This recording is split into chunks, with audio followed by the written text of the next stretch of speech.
как да си направим високопротеинова, качествена сладка закуска без протеинна прах. За целта ни трябва овес, вода, белтъци и някакво ядково масло. Протеина вкъщи ми свърши, затова ще използваме чисти белтъци. В една тенджера слагаме овес и вода и оставаме на котлона докато закъкри. През това време в купа си отделяме 5 жълтъка от 5 белтъка.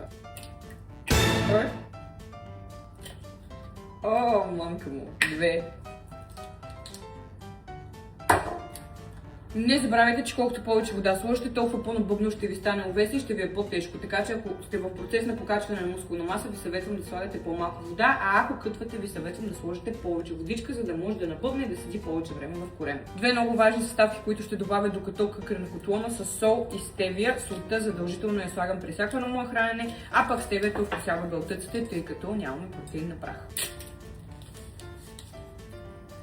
Ето така трябва да изглежда всичко преди да е готово. Изпуснах малко от жълтъка вътре, но по някой път живота е мащеха, не лайка. Бъркаме до получаването на ето такава смес. Повечето пъти закусвам оризов гриз, тъй като доста по-бързо се разгражда в корема, защото така ли иначе вече е преработен. Но когато искам да се чувствам сита, защото сега съм пред менструация, имам много апетит, това мисля, че е много по-добра алтернатива. И тъй като не си пия креатина, си добавям една лъжичка креатин вътре в самата закуска. Базата е готова. От тук нататък кулинарите сте вие. Ето тази цялата купа има около 500 калории, което е изключително добре за човек като мен, който поддържа на около 2500. Много засищаща и със сигурност добър избор за закуска. Така че ако някога се чудите дали имате или нямате време да си направите закуска, отнеми точно 2 минути.